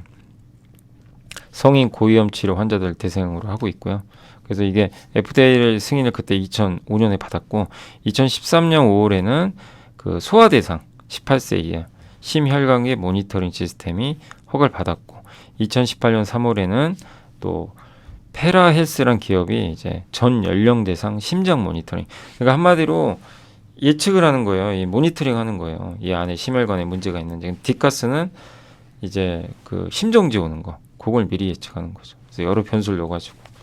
네. 그래서 좀 혁신 의료기기 지정이 됐으니까 그래도 좀 기대감은 좀 높지 않나 이렇게 보고 있고요. 다만 아직 실적은 안 좋은데 매출이 계속 매출이 늘어야 돼요, 무조건. 예, 매출이 팍팍 늘어야 되고 이번에도 125%늘 걸로 전망하고 있고 특히 병원에 많이 들어가기 시작을 하고 있어요. 특히 빅5 병원인 삼성서울병원에 이제 납품을 시작해서 이게 상당히 좀 의미가 있을 것 같다. 이런 내용이고 그 심전도 측정하는 의료기기 이건 이제 소비자한테 파는 거거든요. 병원이 아니라 하티브라는. 그래서 요게 2분기에 4.7억 정도 매출이 나올 걸로 기대를 합니다. 근데 핵심은 딥카스입니다. 근데 FDA 승인 받기 전에 이런 관련 미팅이나 비용이 들어가요. 그래서 아직은 적자 나겠지만 4분기에 흑자 나지 않겠냐 이렇게 보고 있는 것 같습니다. 자, 쿠팡은 생각보다 좀 빠르게 펀더멘털 개선된다. 예, 쿠팡이 이거 우리가 항상 저렇게 적자 봤으니까 헤이 또 안 좋네 이렇게 생각하시면 안 돼요. 예, 적자 원인은 그 팥배치라는 회사를 인수했죠. 그 부분도 있고 공정위에서 과징금 부과한 거 아시죠? 예, 1,600억 이거 반영해서 하면 이거 빼면 실질 영업이익은 1,700억 정도 돼요. 팥배치라는 회사 인수한 거 포함해도 1,300억. 돈 잘 번 거 맞습니다. 본질은 잘 벌었어요. 마진율도 개선되고. 예. 쿠팡이 뭐 압도적이죠 지금. 예. 고객 수가요 활성 2,170만 명. 거의 전 국민이 다 쓴다고 보시면 돼요. 예. 그리고 정년 동기 대비 12% 증가했고 신규 사업부는 쿠팡이츠, 쿠팡플레이. 근데 여기가 성장도 가파른데 당연히 비용 부담은 있겠죠. 네. 대만에서 사업도 하고 있고 그리고 멤버십 기존 고객 대상으로도 이제 언제죠? 8월 7일부터 올렸어요. 근데 이제 이탈할 수도 있지만 저도 뭐 쓰거든요. 당연히 쓰고 있는데 뭐 저도 뭐 해지할 생각은 전혀 없습니다. 네. 혜택이 더 많다고 생각을 일단 하고 있어서 뭐 저런 것도 다 쿠팡이츠, 쿠팡플레이 혜택도 있고 로켓 예, 배송도 되니까. 다만 뭐 너무 올리면 해지할 수도 있겠죠. 근데 지금 어쨌든 가격 올렸거든요. 이제 쿠팡에서 중요한 건 이게 이탈하냐 마냐인데 이탈 가능성은 일단 그렇게 높진 않지만 일단 한 달 정도는 지켜봐야죠. 실제 이탈한 고객들이 많은지. 근데 만약에 이탈을 많이 안 했으면 쿠팡은 이제 그냥 돈을 버는 거죠. 예. 뭐 비용이 드는 건 아니다 보니까. 그래서 상당히 긍정적으로 보고 있고 근데 이렇게 같은 내용 보고도요 애널리스트마다 달라요. 여기 김영주 연구원님 또 보수적으로 보고 있어요. 그렇죠, 다르죠. 그래서 참 이게 그래서 주식시장이 형성되는 것 같아요. 같은 내용을 누구는 다르게 보는 거죠. 예. 어쨌든 근데 티몬과 이메프가 파산한 건 뭐 쿠팡한테 가장 긍정적이다. 1위 업체로 더 몰리겠죠. 예. 그리고 점유율도 올라가고 있고 예. 근데 다만 온라인 산업의 매출 증가율이 지속적으로 둔화하고 있다. 이거는 당연히 아쉬운 부분이에요. 온라인 체험들은 둔화돼요. 근데 어쨌든 쿠팡은 온라인 매출, 우리나라 전체 온라인보다 더 성장하고 있어요. 그래서 저는 오히려 이 부분은 더 높은 점수를 줘야 된다고 생각해요. 왜? 온라인 그러니까 성장이 약한 산업인데 그걸 뛰어넘는 성장을 하고 있거든요. 그러니까 오히려 더 대단한 거죠. 팟패치는 인수했지만 뭐 당연히 이거는 유의미하게 실적 개선되긴 좀 어렵고요. 아마 팟패치가 그 명품 있잖아요. 그거 아마 유통하는 거, 그 온라인상에서. 제가 그걸로 기억을 하고 있어요. 근데 안 좋았죠. 회사가 되게 안 좋아져가지고 인수를 했는데 당장 뭐 실적에 크게 반영하기 좀 쉽진 않고요. 신사업에 빠르니까 쿠팡이츠나 이런 거는 일단 실적 면에서는 아직은 좀 개선 시간이 필요하다. 예. 그래서 장기적 방향성은 괜찮다. 근데 글로벌 경기 회복 고려하면 좀 지켜보자. 약간은 좀 좋은 실적이지만 조금 보수적으로 보고 계시고, 서정현 연구원님은 국내 이커머스 시장 내 강력한 입지 다시 증명했다. 예. 역대 최고치 마진을, 그러니까 이익을 기록했고 매출 총이익, 신사업도 성장 잘한다. 신사업은 이익이 나기는 어려워요. 근데 매출 성장이 나와요. 폭발적으로 나오고 있어요. 그거를 좋게 보고 있는 것 같고, 비용 부담은 어쩔 수 없다. 예. 그리고 이게 예전에 모건 스탠리에서 나왔던 자료를 제가 한번 작성해 본 건데, 한국의 소매 판매 증가율이거든요. 근데 국내 소매 판매가 400조 원대 되거든요. 예. 근데 어쨌든 소매 판매는 계속 둔화돼요. 이 밑에 보시면 4%, 1%, 0%, 5%, 2%, 1%. 근데 이게 온라인 판매가 주황색입니다. 9%까지 늘었어요. 그러니까 성장 안 하는 건 아니에요. 온라인 시장이 성장이 둔화됐다. 다시 성장하는데 거기서 쿠팡은 도고 성장을 하는 거죠.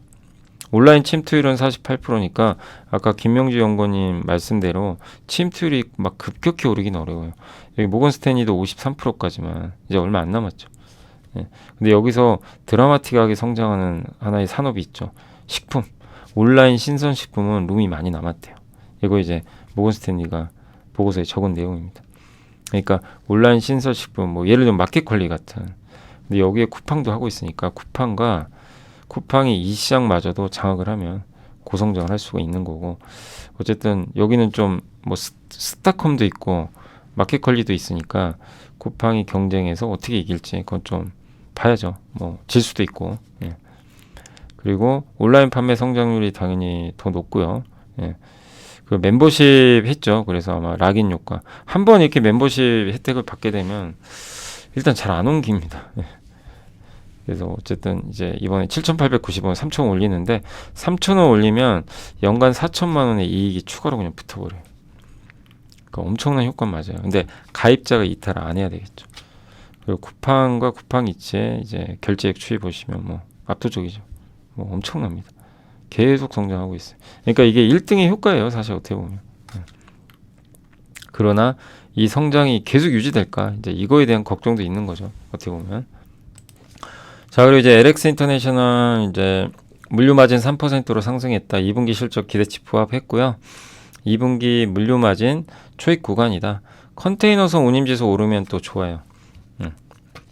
그래서 운임만 급락 없다면 하반기에도 성장할 것 같아요. 근데 워낙 또 저평가된 기업이라 뭐 괜찮지 않나 싶고요. 3분기 수익성 방어 지속. 그러니까 성장보다는 좀 이게 이 회사도 투자하기가 굉장히 어려운 게 막 지정학적 리스크 터져서 운임 오르면 주가 실적 좋은데 또 반대가 되면 실적 안 좋아지고 또 석탄 비중이 높아요. 그래서 굉장히 투자하기 쉽진 않지만 어쨌든 주가 자체는 밸류는 굉장히 낮은 편이죠. 그래서 낮은 밸류에서 투자해서 이런 거죠. 한 20% 수익 나면 팔고. 트레이딩 하면 좋아요. 트레이딩 쪽은 좋은데 중장기로 막 그냥 장기 투자하겠다. 그거보다는 왜 예측이 잘 안 돼요. 업황이.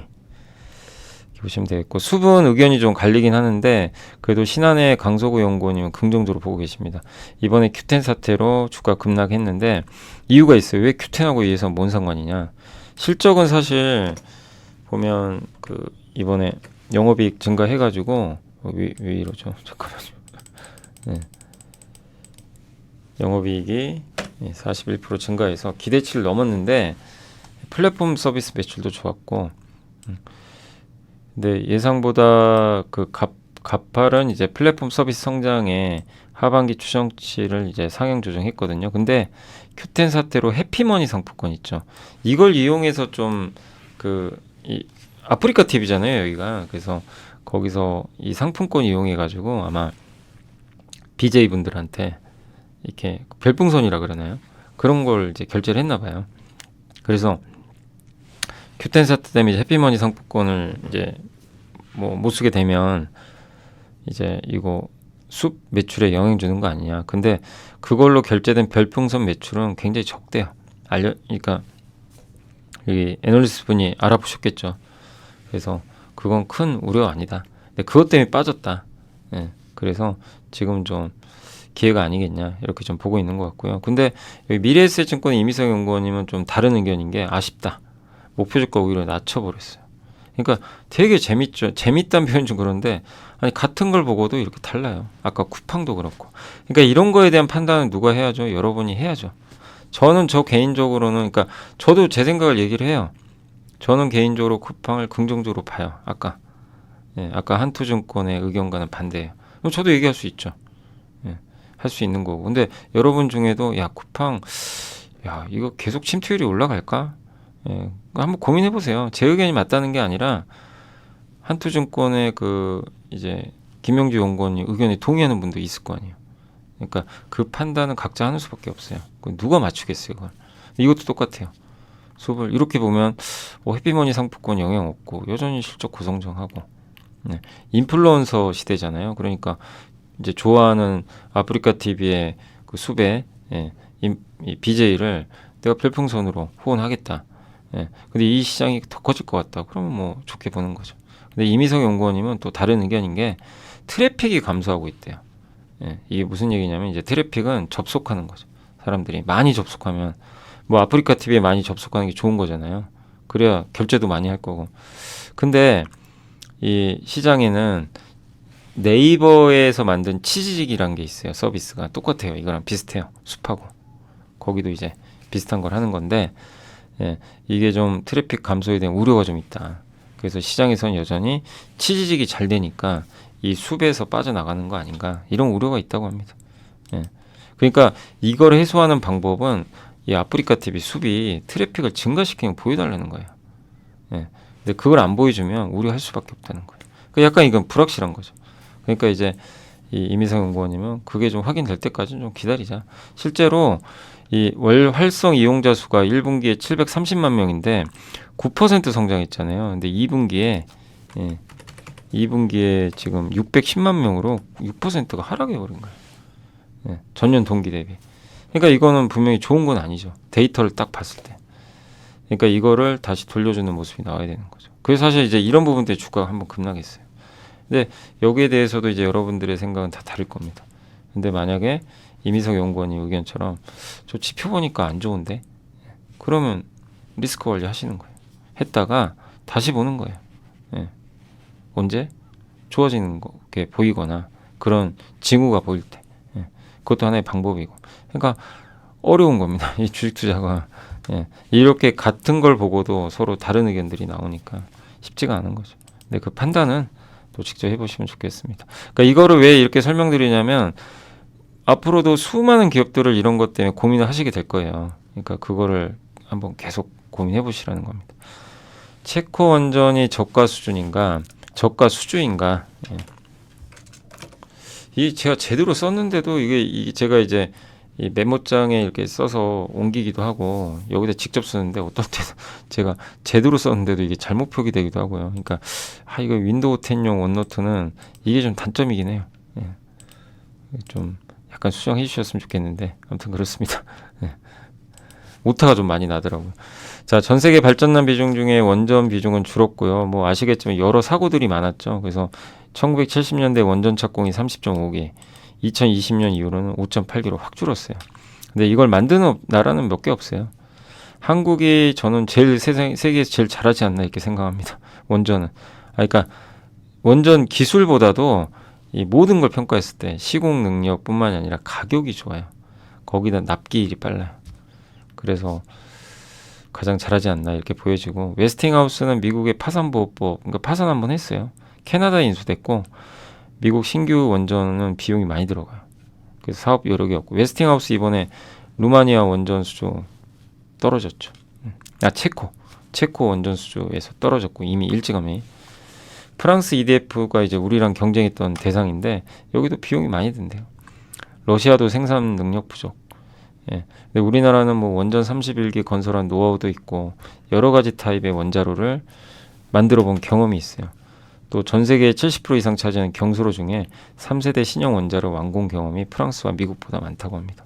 또 미국은 볼티지 원전 상업 이제 그 주문 시작하면서 30년 만에 신규 원전을 이번에 추가를 했다고 합니다. 중국은 현재 56개의 원전 운영 중인데 19개를 건설 중이고 중국이 사실 강국이죠. 근데 국제사회에서 중국 걸 쓰려고 하진 않아요. 그러니까 중국은 좀 빼는 게 좋고 국내에서는 25개의 원전 상업 운영 중 4개를 추가 도입할 계획입니다. 그러니까 어쨌든 주요국들이 다 뭐를 해요? 원전을 하려고 하죠. 그래서 앞으로 신규 원전 건설은 최대 5배. 엄청난 거죠. 그래서 1970년대와 비슷한 수준으로 건설될 것 같다. 현재 최근 10년에 3배에서 5배가 늘어나는 거죠. 근데 유럽은 후쿠시마 사고 이후로 원전 안전 규제 강화해서 지금 이제 비용이 올라가요. 그러니까 이중 경납 설계를 요구한대요. 그러다 보니까 비용이 들 수밖에 없죠. 그래서 건설 단가가 사실 굉장히 높아지는데 우리나라 입찰 가격이 낮아 보이는 건 사실입니다. 근데 저가 수준은 아니라는 거죠. 이번에 체코 원전 사업비는요, 신한울 원전의 2배나 돼요. 그러니까 결코 낮지는 않다는 거죠. 두코바니가 8,516달러거든요. 이번에 수주한 체코. 영국이 11,000달러, 미국이 15,000달러, 프랑스 12,000달러, 핀란드.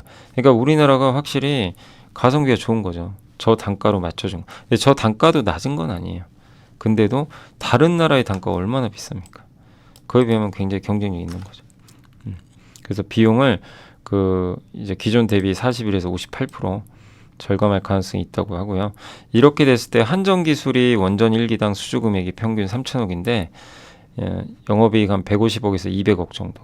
그러니까 이번에 원전 수주하면서 2개니까 최대 400억까지도 이익이 나올 수 있죠. 두산 에너빌리티도 여기는 1.5조인데 이익은 똑같아요. 영업이익은. 근데 수주는 훨씬 커요. 그만큼 이익률은 한전 기술이 더 높지 않나 이렇게 생각을 합니다. 체코 4개, 폴란드 2개, 루마니아 2개 이렇게 있으니까 어쨌든 한전 KPS, 한전 기술, 두산 에너빌리티가 각각 이렇게 2천억, 1천억, 1,500억 정도 이익이 증가할 것 같다. 이런 긍정적인 내용으로 보시면 되겠습니다. 아무튼 원전에 대해서도 긍정적으로 볼 필요는 있는 것 같습니다. 자, 유진투자증권의 이게 이제 오늘 나왔던 보고서예요. 이제 어제 거 다 했고 굉장히 많네요. KBT 시장이 활짝 만개했지만 투자자들은 피곤하다. 피크아웃 실적 우려가 있다. 그래서 한여름에 휴가 같은 종목을 추천하고 싶었다. 그러니까 글을 좀 잘 쓰시더라고요. 그러니까 딱딱하지 않고 애널리스트 보고서 원래 딱딱하잖아요. 근데 이렇게 써주면 되게 좋죠. 읽기도 좋고. 화장품은 여전히 뜨겁다. 프랑스 화장품과 견주어질 수 있다는 것이 자랑스럽다. 우리가 고민할 건 지금이 아니라 미래다. 그러니까 여기도 투자에 대한 진지한 조언도 있어요. 지금 보고 하면 안 되고 미래를 봐야죠. 화장품 수요는 어디로 향하나? 투명하고 탄력 있는 피부, 그래서 고급스러운 얼굴이 이 수요의 토착지 아닌가? 모두가 원하는 거는 화장품만으로 안 된다. 화장품과 의료기기가 같이 결합돼야 된다. 그래서 스킨 부스터, 여기에 집중한다. 느린 노화라는 트렌드에 맞고 시장이 열리고 있고 혁신적인 재생의학 기술이다. 스킨 부스터는 이제 피부에다 뭘 넣어가지고 이렇게 어떻게 보면 이제 팽팽하게 해주는 거죠. 팽팽하게 해주기도 하고 펴주기도 하고. 그러니까 어쨌든 관절에 맞기도 아깝던 지방 줄기세포를 얼굴에 맞는 게 상용화 될지도 몰랐다. 보고서를 작성하면서 직감적으로 느끼는데 이 시장은 모든 전망보다 더 크게 열릴 것 같다. 이렇게 했고요. 파마 리서치를 적극 추천한다. 이분의 의견이에요. 그 보고서입니다. 그래서 중심의 이동이 화장품이 프랑스에서 어디로 갔죠? 우리나라로 왔죠. 프랑스 하면 전 세계 최강입니다. 화장품. 그걸 이기고 있다는 게 대단한 거고요. 프랑스는 연간 180억 달러의 화장품을 수출하거든요. 프렌치 뷰티는 근본적으로 무심하고 자연스럽대요. 그리고 빠르고 쉽고 결점을 일부러 드러내기도 한대요. 그런가요? 저는 프랑스 제가 화장품 잘 몰라서 짙은 아이라인. 프랑스가 로레알인가요? 맞나요? 어쨌든 마스카라, 강력한 레드립 같이 무심하게 즐길 수 있는 스타일이다. 근데 K뷰티는 다르대요. 세심하다, 완벽하다, 완벽한 피부. 결점이 있으면 안 되고요. 스킨케어도 되게 복잡하고 정말 속칭 여배우 메이크업을 불리는 결점 없는 레이어드 메이크업을 추구한다. 계절마다 다르다. 혁신적 제품들이 나온다. 예, 그게 K뷰티의 특징이라고 합니다. 근데 이 트렌드가 요새 어쨌든 시장을 이끌죠. 예. 그리고 홈주란, 예, 홈과 리주란은 파마 리서치의 여기 피부 미용 의료 기기죠. 예, 집에서 만든 리주란이라고 하는데 PDRN은 연어의 생식세포예요. 그래서 그거를 PDRN이 들어간 성분의 에센스나 그거를 리들샷을 1대1로 섞어서 바른다고 합니다. 그래서 피부의 미세 구멍 통해서 이걸 들어가게 해준다고 하네요. 피부 재생에 효과가 있어서 홈주란을 많이 애용한다고 해서 실제 뭐 쓰시는 분들도 계실지 모르겠는데 아무튼 소비자들은 기능성 화장품만으로는 피부 개선에 부족함을 느끼고 있어서 뷰티 디바이스 수요가 그래서 증가하고 있다. 그리고 23년 말 24년 올드머니 룩과 함께 클린걸 메이크업이 국내의 큰 트렌드로 자리 잡으며 건강하고 윤기 나는 피부가 특히 주목받았다. 스킨케어만으로는 완벽한 피부를 만드는 게 불가능하니까 미용, 의료, 시술 조합이 반드시 있어야 된다. 화장품만으로 사실 불가능하죠, 당연히. 예. 근데 미국이 심상치 않은 게 미국은 스킨 부스터 점유율이 40%래요. 근데 그 중에 그걸 하는 그 이제 업체가 어디냐면 메드스파라고 합니다. 우리는 피부과잖아요. 의사분들이 하시죠. 근데 여기는 의사 자격증이 없어도 할 수가 있대요. 1488개의 메드스파가 있고 연평균 13.9% 성장하고요. 우리는 이게 면허 필요하잖아요. 주사 시술할 때. 메드스파는 의사 면허 없어도 돼요. 공인 간호사부터 주사로 할 수 있다고 합니다. 시술 제약이 적어요. 근데 설문조사를 해봤더니 미국에서 82%가 보톡스랑 필러 쓴대요. 예, 톡신과 그 HA, 요게 필러죠. 예, 그래서 주사 시술이 70% 넘어요. 그러니까 미국은 절대적으로 주사를 많이 하나 봐요. 그래서 스킨 부스터가 무난히 안착됐는데 그걸 본다면 우리나라에도 이제 그런 업체들이 진출했어요. 우리나라 이미 보톡스 회사들 많이 가 있죠. 실적 좋죠. 예, 그걸 의미하는 것 같습니다. 그래서 스킨 부스터가 뭐냐면 아까 설명 잠깐 드렸지만 피부에 뭘 넣어가지고 콜라겐 생성을 자극해서 이제 시간이 지나면서 피부가 탄력적으로 바뀌는 거예요. 예, 필러는 즉각 효과 나와요. 근데 그런 거죠. 필러는 효과가 되게 빠른데 뭔가 좀 어색해 보인다 이거죠. 예, 자연스럽진 않다. 예, 근데 이 스킨 부스터는 뭐냐면 이걸 했을 때 좀 오래 걸린대요. 예. 이게 효과 나오는데 조금 시간이 걸리는데 근데 이걸 시술을 3회 정도 하면 2년 가까이 효과가 나온다고 합니다. 그래서 미국에선 지방 감소로 인한 탄력 저하에 바디 스킨 부스터 시술도 이루어지는 그런 상황이라고 합니다. 스킨 부스터 요거래요. 여기 진피층 있죠. 여기 요 안에다가 집어넣는 거예요. 표피층에서. 화장품은 요 표피층에서 튕겨 나가버려요. 흡수가 안 돼가지고 일부만 들어가는 거죠. 그래서 여기다 이제 집어넣는 건데 엘라스틴, 콜라겐, 히알루로산, 섬유화 세포, 예, 요거를 이제 재생시켜 주는 거죠. 그래서 어린 피부는 이렇게 생겼고요. 노화가 진행되면 여기가 이렇게 좁아져-가지고 구부러져서 요런 데가 이제 엘라스틴이니까 요게 엘라스틴이잖아요. 이런 것들이 요게 이제 없어져 버리는 거죠. 그거를 이제 다시 채워주는 거죠. 그래서 이 중에서 PN이 한국에서 제일 인기 있고 아직 미국 FDA 승인은 못 받았습니다. 연어 정제로부터 추출한 거고요. 여기다 넣어가지고 콜라겐 같은 거 하는 거죠. 그리고 경력 7년 이상의 한국 피부과 의사 중 88%가 이걸 시술을 했다고 합니다. 한국에선 그래서 일본에서도 많이 한국에 원정 오잖아요. 일본 여성분들이 와가지고 한국 피부과 가서 이런 리쥬란 같은 거 맞기도 하고 하는 거죠. 그런데 이게 또 약간 재밌는 게 브록에 스킨 부스터 시술 후기를 넣으셨더라고요. 직접 본인이 쓰고. 그러니까 대단합니다. 예. 언제부터 이게 이제 물어본 걸 본인이 답변하는 거예요. 왜 시술을 했냐? 이게 뭐죠? 스컬트라? 예, 스컬프트라 맞나요? 제 이름이 좀 헷갈리는데. 예. 어쨌든 갈더마의 스컬프라를 썬 시술을 받았는데 인생 첫 시술이었고 2년 6개월 전에 지금 4달 동안 한 달 간격으로 그러니까 3번 받았는데 당시 30살이 넘어 노화가 시작된 이슈로 5kg 또 감량을 하다 보니까 볼이 꺼지고 팔자주름으로 병원을 찾아갔다고 합니다. 그래서 이제 상담을 받은 거죠. 거의 원장님하고. 근데 원장님이 스컬트라 맞네. 스컬트라를 추천을 했나 봐요. 필러처럼 꺼진 부위를 채워주는데 인위적인 물질이 얼굴에 머무는 것이 아니라 환자분 얼굴에 자체 콜라겐이 차오를 수 있게 일종의 자극제를 투여하는 방식이다. 주사액은 다 녹아 없어진다. 볼 꺼짐은 물론 피부결 향상에도 효과가 있다. 전반적으로 피부가 좋아진다. 받지 않을 수가 없었대요. 사실 저 같아도 받을 것 같아요. 이런 얘기 하는데 저 같아도 안 받을 수 없을 것 같습니다. 예. 시술은 어떤 방식으로 진행되나? 그러니까 어떤 아픔이 펼쳐질지 모르는데 뭐 미세한 주사 바늘 정도 남는다 설명 들었는데 예. 어쨌든 그 구멍 통해서 아주 기다란 캐뉼라를 얼굴에 두두둑 넣으면서 물질을 도포했다. 예. 첫 느낌은 안 좋았다. 그래도 고통은 심하진 않았다. 리주라는 근데 되게 아프다고 그러더라고요. 이게 얘기하시는 분들 들어보면. 어쨌든 예, 생각보다 의사의 시술 역량이 매우 중요하다는 걸 느꼈다. 예. 이 병원은 지금 예약되기만 2달이어서 이제 갈 수가 없다. 시술 후 만족도는 어땠나? 시술 후 2주까지는 달라진 게 없었대요. 그래서 처음에 약장수한테 또 당했나? 의심을 했대요. 예. 근데 2주부터 진짜 거짓말 안 하고 얼굴이 팽팽하게 차올랐다. 피부결 좋아지고 안색도 밝아졌다. 결론만 말씀드리면 대만족이다. 예. 필러처럼 인위적이지 않고 정말 자연스럽게 지구상에 이런 물질이 존재한다는 거에 충격을 받았다. 야, 정말 그 정도인가요? 뭐 예.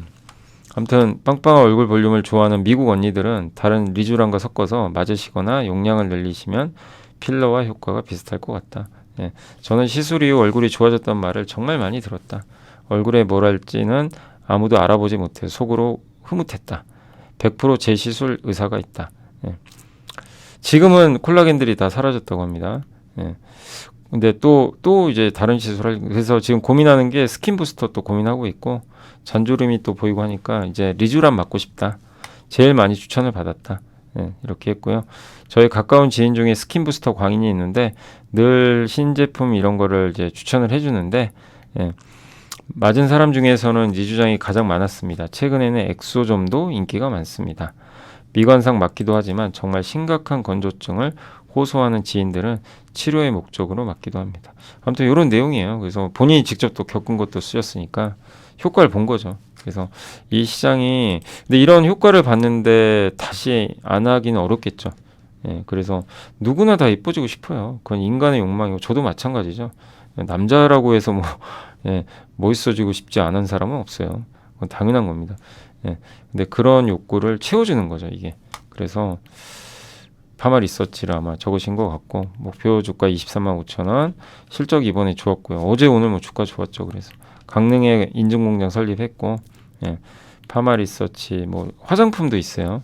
그래서 리쥬란이 이제 호주 아시아. 근데 미국에 이제 통과가 되면 더 성장은 하겠지만 아직 FDA 승인은 못 받았고 일본, 미국, 유럽 쪽에서 앞으로 성장하겠다라고 보고 있는 것 같습니다. 우크라이나, 벨라루스, 리투아니아, 티르키에, 호주에서 호주 뉴질랜드 여기서 허가를 받았습니다. PER 14배밖에 안 돼요. 예, 그러니까 싼 편이죠. 보통 20배 넘는데. 그래서 좀 긍정적으로 보고 있는 것 같습니다.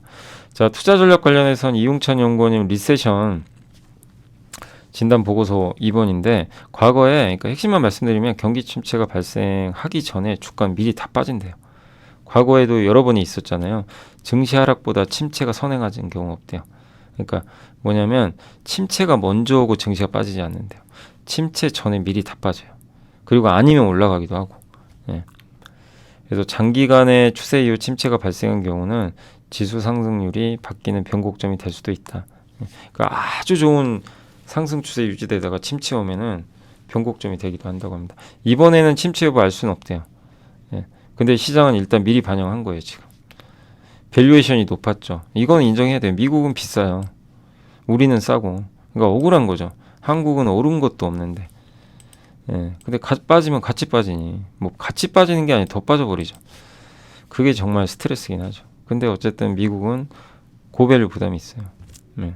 그래서 증시 하락을 더 키웠다. 이런 침체 우려가. 침체가 아니어도요. 미리 빠진대요. 빠지는 경우들도 많고 다만 이게 진짜 침체인지 아닌지는 좀 지나봐야 알아요. 예. 근데 아까 말씀드렸지만 설사 침체가 와도 주가는 먼저 빠지기 때문에 그 침체 오면은 연준이 행동이 들어가요. 그래서 오히려 오르는 경우도 많이 있었어요. 11번 중에 9번이 올랐대잖아요. 그러니까 그냥 무조건 침체니까 안 좋다. 이런 것보다도 주가가 먼저 빠진다. 근데 어쨌든 지금도 먼저 빠지고 있는 거죠. 예. 우려가 좀 있으면서. 근데 메리츠증권에서는 너무 과도한 침체 공포 아니냐. 역사상 경기 침체가 과연 있기는 했나. 예견된 예상된. 사실 어떻게 알겠어요. 진짜 침체 올지는. 네.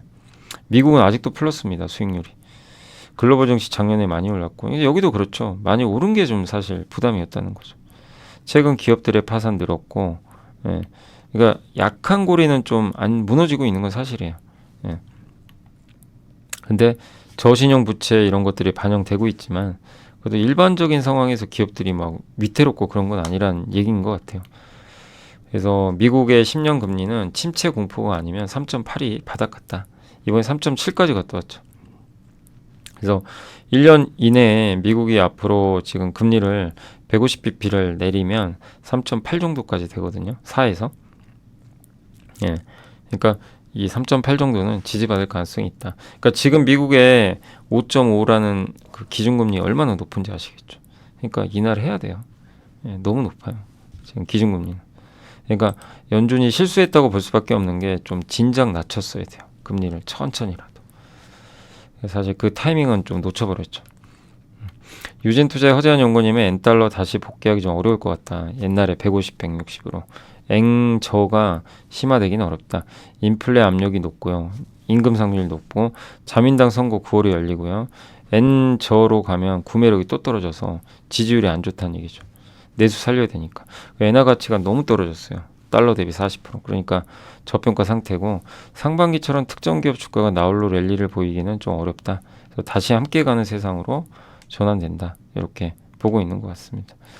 그러니까 이제 어느 한 기업이 독주하는 그런 거는 아니다. 빠지면 같이 빠지고 오르면 좀 같이 오르지 않겠냐. 이렇게 보고 있는 것 같습니다. 자, 그리고 이제 기업들 실적 발표, 와, 벌써 1시간 5분입니까? 네, 이제 해보겠습니다. BNK의 이달미 연구원이 이번에 이 셀트리온 실적은 어쨌든 매출이 상당히 좋았고요. 영업이익은 기대치에 부합을 했습니다.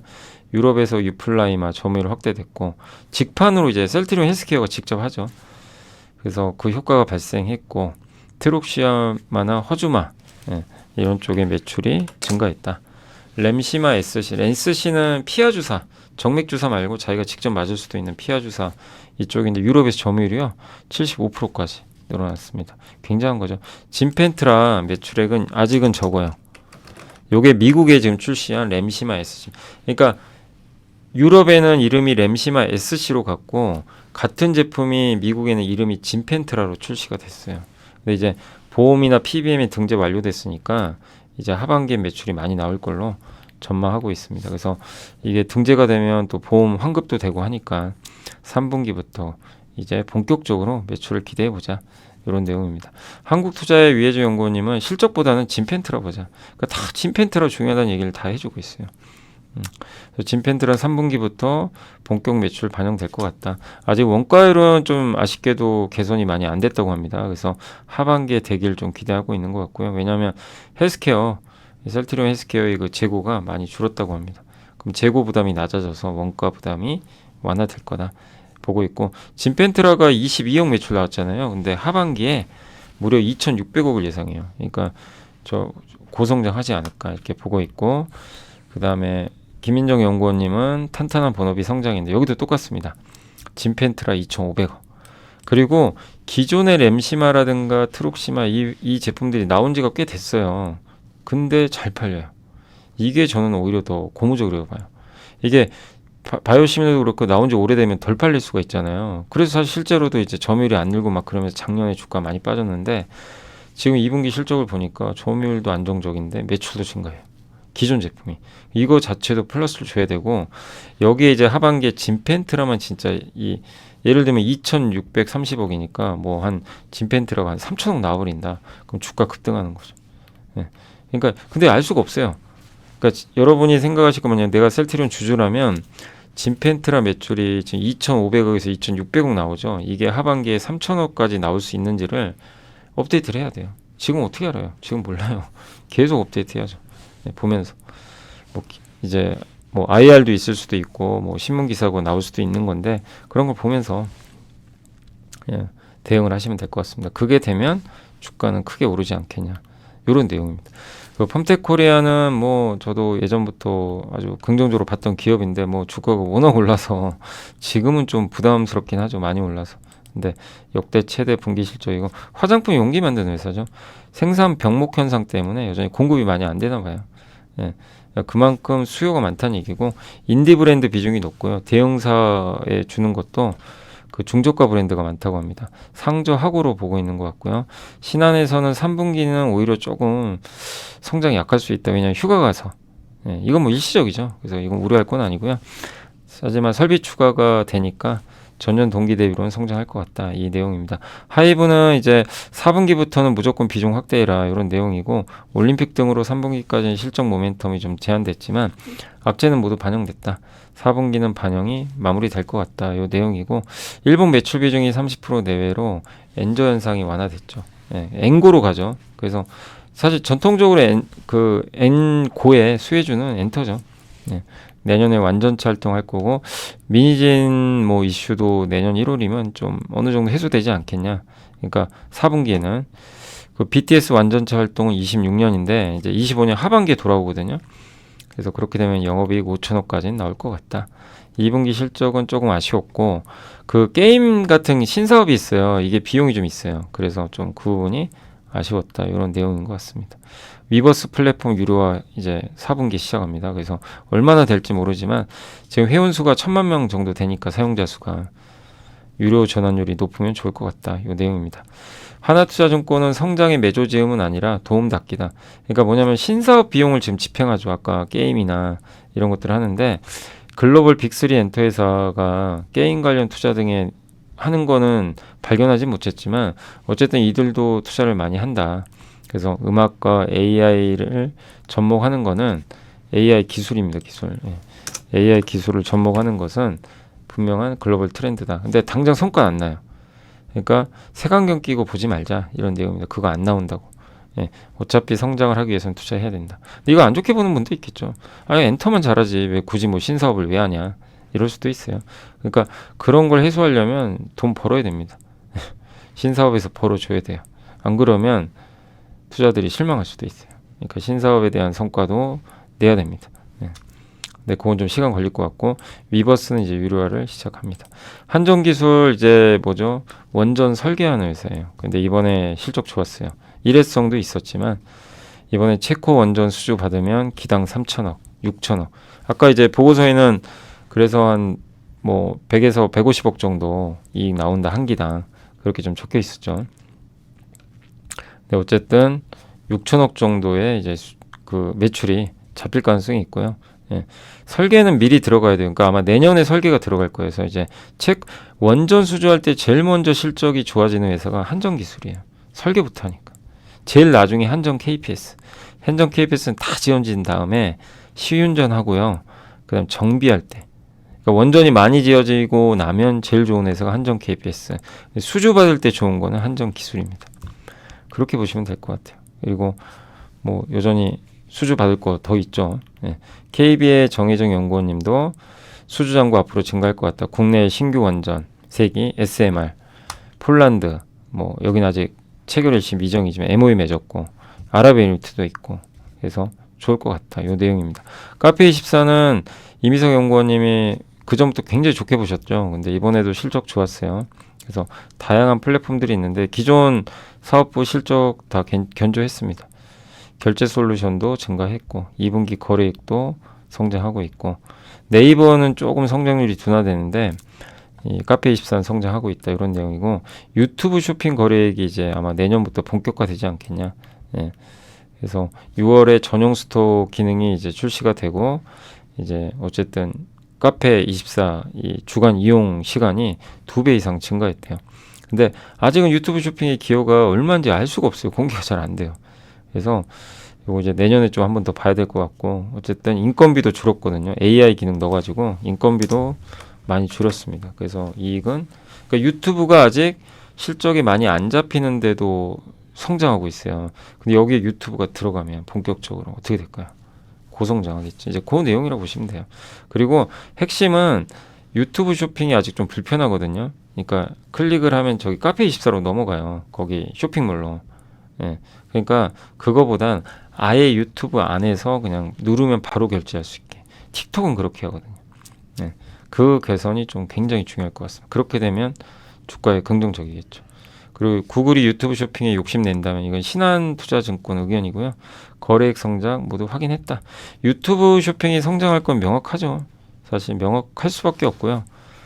인플루언서들 따라서 쇼핑을 하는 부분들이 인스타에서 지금 이미 활성화가 되고 있기 때문에 그래서 충분히 커질 가능성이 높고 인앱 형태 아까 말씀드린 대로 그 안에서 유튜브 내에서 결제할 수 있게 하는 게 갖춰지는 게 중요할 것 같습니다. 그래서 알리테무도 엄청 성장한 것처럼 유튜브 쇼핑도 거래 커지면 속도 빨라질 것 같다. 요 내용이니까. 그래서 저도 긍정적으로 보고요. 다만 너무 변동이 커요. 막 주가 급등. 그래서 이 기업은요. 그냥 폭락할 때 사면 좋더라고요. 저번에도 뭐 그죠. 4만 원 갔다가 2만 원대로 폭락하고 다시 4만 원 갔다 또 급락하고. 진짜 어려워요. 매매하기. 근데 그래서 절대 쫓아가시면 안 돼요.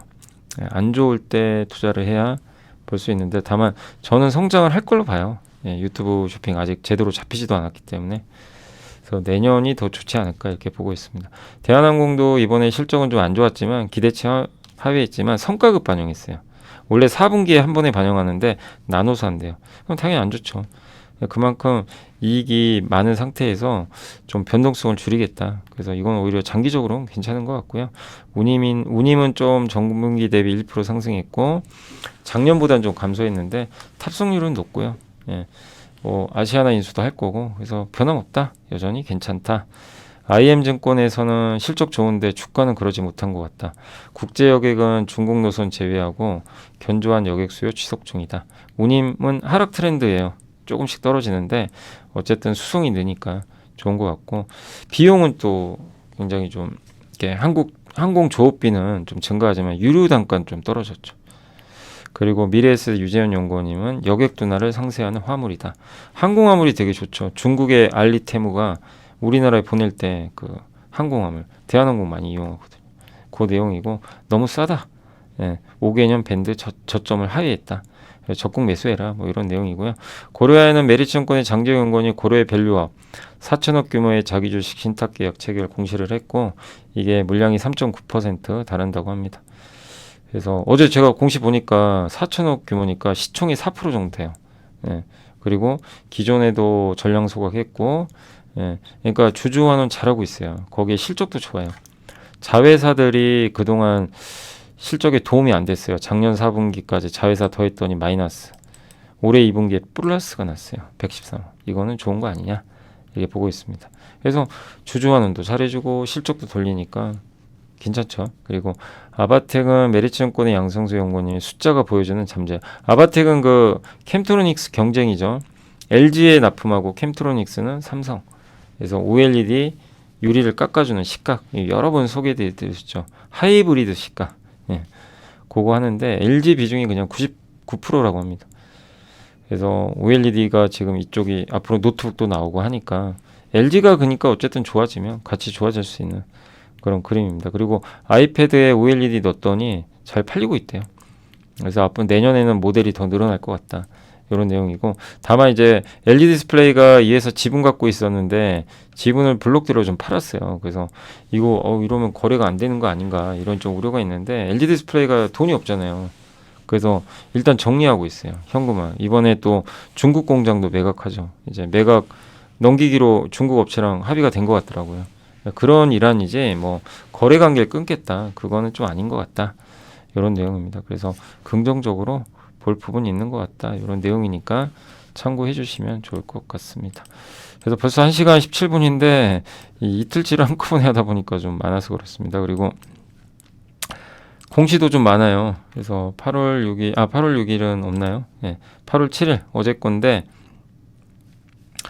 이 현대미포 LPG 운반선 두 척 수주했고요.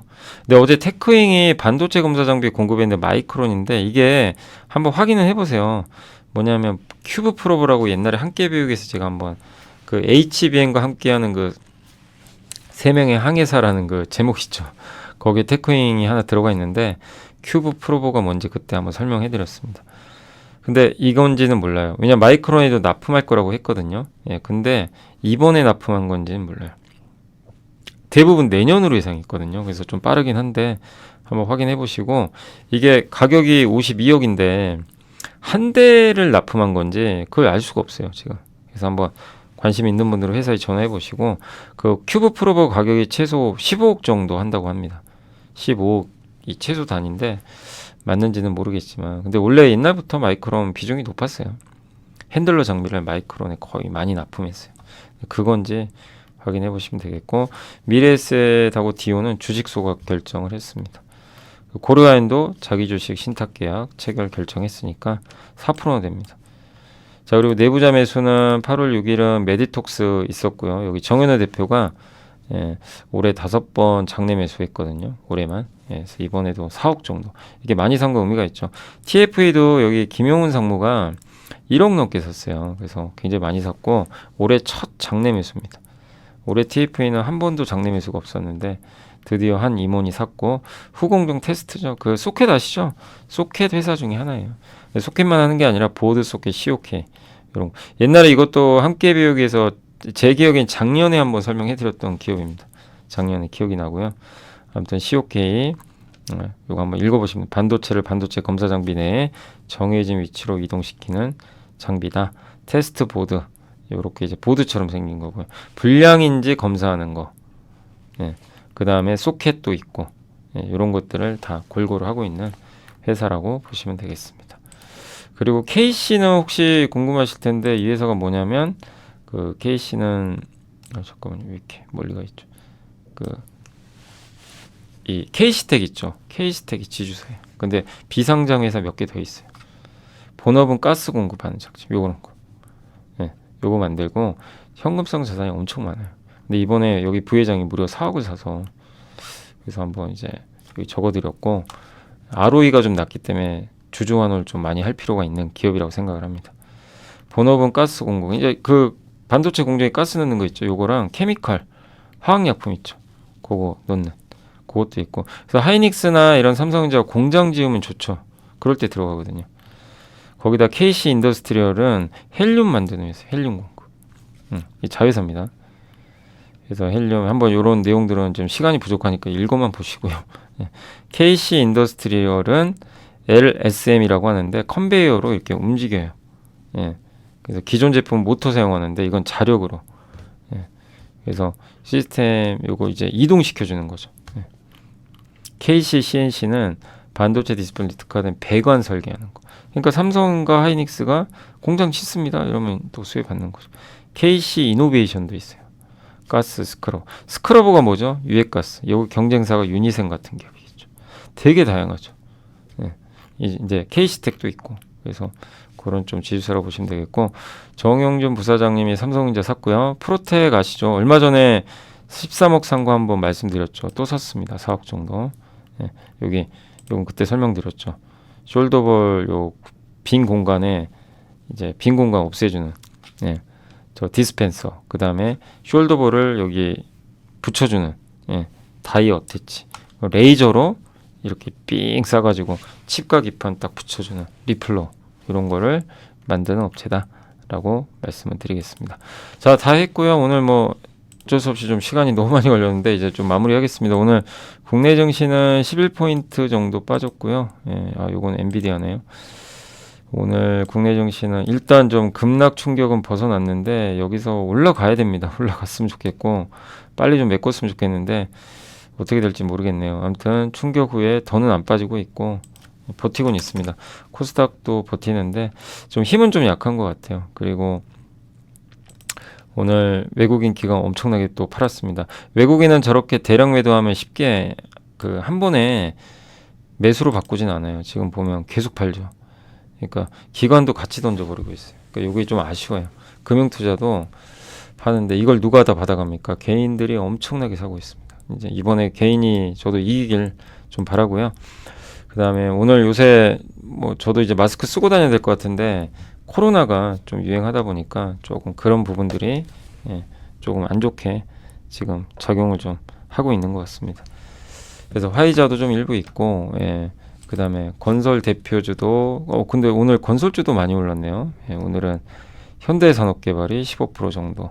제가 오늘 그 뉴스를 아직 체크 안 해봐가지고, 어떤 건 정부가 뭐 공급대책 발표한다는 얘기는 이제 저번에 한번 말씀드렸잖아요.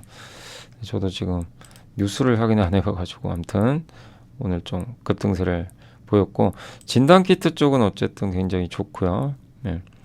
마스크 쪽도 지금 좋은 상황입니다. 백신도 있고 그리고 조선주도 다시 급등해. 다만 이런 진단 키트나 이런 쪽은 어쨌든 뭐 이게 코로나가 옛날처럼 할 건 아니니까 그냥 단기적인 어떤 테마로만 보시면 좋겠습니다. 그리고 요새 뭐 바이오주들 여전히 좋고요. 예. 의료기기도 오늘 좋았고, 예. 카지노도 오늘 토비스가 예. 실적이 좋았고, 바이오시밀러도 최근에 분위기는 좀 좋은데 면세점이 갔다기보다 이제 글로벌 텍스프리가 올라갔던 것 같고요. 미디어 쪽은 CJENM이 오늘 10% 가까이 올랐습니다. 은행주도 이제 밸류업 기대감이 있고요. 미용 의료기기, 또 의료 AI, 또 요새 뷰노가 좀 분위기는 괜찮은 것 같아요. 그리고 증권주, 자동차 대표주도 오늘 분위기는 괜찮았던 것 같습니다. 네. 그리고 오늘 풍력주도 CS윈드가 정말 깜짝 실적이 나왔어요. 18% 오르는 거 보세요. 네. 물론 일회성도 좀 잡혔어요. 그렇지만 참 순식간입니다. 주가 오르는 건 진짜. 네. 조선기자재도 오늘 STX 중공업이 좋았고요. 다만 오늘 좀 빠진 쪽은 2차 전지가 좀 요새 뭐 화재 사고 나고 막 그래서 그런지 안 좋았고, 반도체도 안 좋았습니다. 최근 며칠 오르다가 하이닉스나 이쪽 좀 빠졌고, 예. 반도체 소부장도 좀 쉬어갔습니다. 그래서 오늘 대체적으로는 좀 2차 전지랑 반도체가 좀 안 좋았다라고 좀 보시면 좋을 것 같습니다.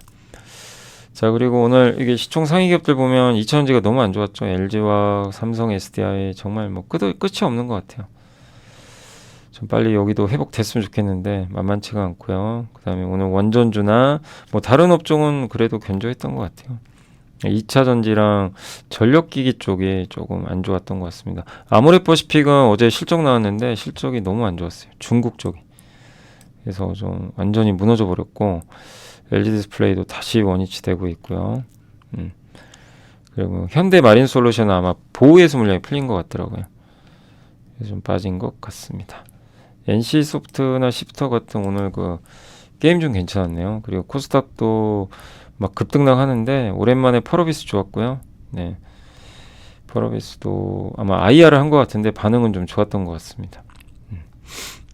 그리고 시젠이 뭐 진단 키트니까 오늘 올랐습니다. 테크잉은 오늘 좀 빠졌고, 네. 스튜디오 드래곤도 오랜만에, ISC도 정말 오랜만에 반등해줬네요. 좀 바닥이길 바라고요. 카페24도 올라갔고, 네. 반도체는 막 그냥 서로 엇갈리는 것 같아요. 오르는 거 있고 내리는 거 있고. 심텍은 실적 부진 때문에 좀 빠져버렸습니다. 그리고 파도는 마이너스 6% 정도 빠졌고요. 네. 그래서 오늘 코스닥도 약간은 좀 혼조세 이렇게 기록했던 것 같습니다. 자, 오늘 이제 1시간 거의 반 가까이 돼서 제가 좀 지금 좀 마무리를 좀 해야 될 것 같고요. 어쨌든 오늘 어제 제가 좀 자리를 비워가지고, 예. 오늘 이제 좀 몇 개 하느라고 좀 시간이 오래 걸렸던 것 같습니다. 아무튼 오늘 고생하셨고요. 저는 또 내일, 그리고 좀 죄송한 게 제가 이번 주에 함께 배우기를 그 산업 공부를 해야 되는데 제가 시간이 없어가지고 이번 주도 못하고 다른 거를, 그러니까 함께 배우기 하긴 하는데 다른 걸 해야 될 것 같아요. 예, 아마 다음 주에 해야 될 것 같습니다. 저도 뭐 몸이 한계라서 뭐 어쩔 수가 없네요. 그냥 의무적으로 하는 것보단 제대로 해야 되잖아요. 그죠? 근데 준비도 안 됐는데 그냥 함께 배우기 그냥 이번 주 해야 되니까, 준비도 안 됐는데 그냥 불이 났게 갑자기 뭐 원전하고 바이오하고 그걸 막 하루 만에 뚝딱 할 수는 없거든요. 그래서 그건 좀 양해해 주시고 이번 주까지는 좀 다른 주제로 한번 해보도록 하겠습니다. 자, 고생하셨고요. 저는 내일 뵙겠습니다. 감사합니다. 우리의 등장은 쉽게 뜨거워지는 심장을 지키고 길 잃은 머릿속을 냉철하게 만들 것이다. 투자는 그렇게 차가워야 하니까. 성공 투자를 위한 리딩 솔루션 에르스증권. 이곳에서 배웠다. 믿음은 상처만 남긴다는 것을. 끝내야 할 때는 차갑게. 차가운 고수들의 투자 플랫폼 투혼.